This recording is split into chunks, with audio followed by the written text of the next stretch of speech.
Yes, I could have been a judge, but I never had the Latin. I never had the Latin for the judging. I didn't have sufficient to get through the rigorous judging exams. They're very rigorous, the judging exams. They're noted for their rigour. People come staggering out saying, my God, what a rigorous exam.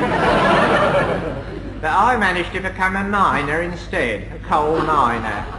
Managed to get through the mining exams. They're not very rigorous. They only ask you one question. They say, who are you? And I got 75% on that, so I was made to feel persona grata. Of course, it's interesting work, grabbing hold of lumps of coal all day. Coal's a very interesting substance, you know. It was created in a most unusual way. Because God didn't just say, let's have some coal, like he did with most of the other amenities. He went about it a more roundabout and interesting way to make the world a bit more interesting for us all. He blew all the trees down. He did. He got a good wind going and blew them all down. And then very gradually, over a period of 3 million years, he changed them into coal, so it wasn't noticeable to the average passer-by. And this was all part of his wonderful long-term scheme of things, part of his wonderful overall plan for the universe. Of course, at the time, people didn't quite see it like that. People who were standing under the trees, for example, they rather missed the point. And instead of shouting out, hurrah, coal in 3 million years' time, they tended to exclaim more along the lines of, oh dear, trees falling on us.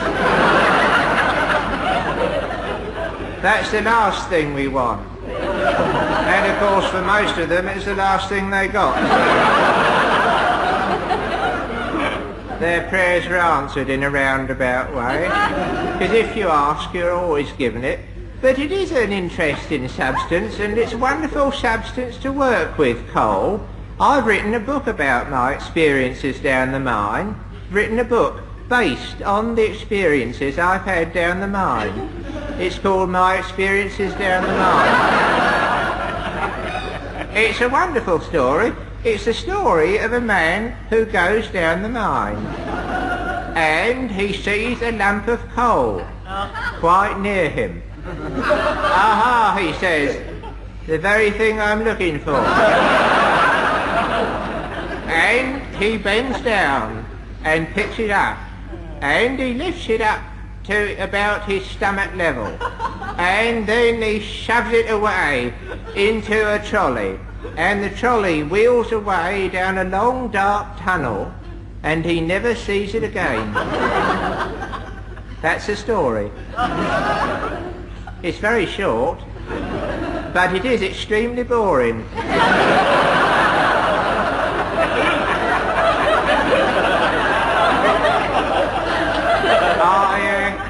I took it along to a publisher and he agreed with me. He said this story is extremely boring. This is the most boring story that has ever been written in the whole history of the universe. And he's not a man who's given to superlatives. He said the main trouble with it is everything. And most of all, it lacks the sex element. So vital in these troubled times when over us all hangs the black shadow of the hydrogen bomb. So I've rewritten it now to put in a bit of the sex element into the novel, into Experiences Down the Mine. I've put in some sex elements into it. It's the same story, but it's livened up a bit by 3 nude women.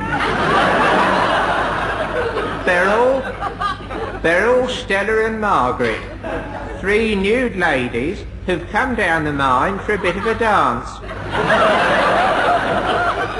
And I've left everything the same. I've just put in a few new paragraphs saying things like, Meanwhile, the nude ladies continue to dance about.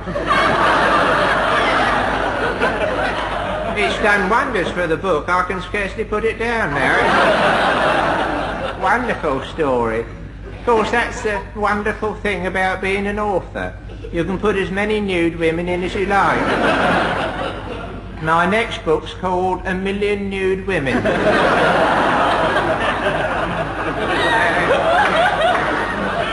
It's a mining story.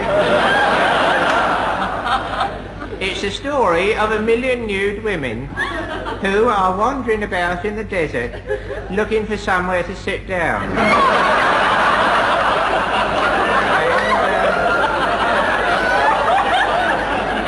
And they wander about for many a year, till one day the leader of the nude women, Beryl Jarvis,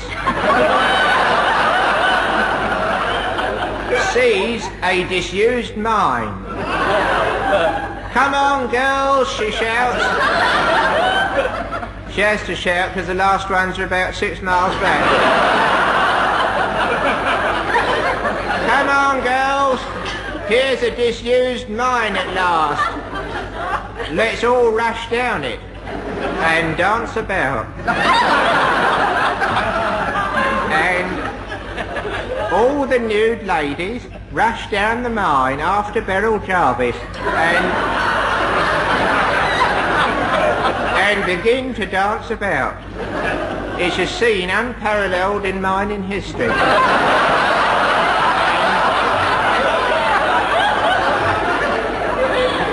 They dance and they dance for days on end, till suddenly a very frail nude lady by the name of Stella Whittington falls exhausted to the floor with a shout of, "Oh, this is too much." And the nude ladies see the folly of their ways and retrace their steps over the desert to rejoin their husbands who've been sitting on the edge of the desert having a drink.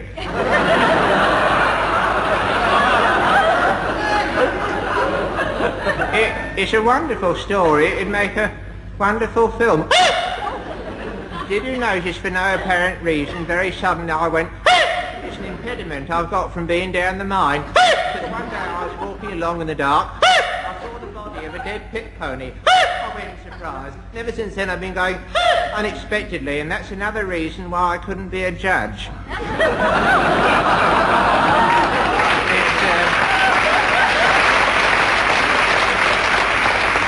It destroys the dignity of the court, you see. A whooping judge is not very much welcome, but I wish I could have got into judging circles, because the trouble with being a miner, as soon as you're too old and tired and ill and sick and stupid to do your job properly, you have to go.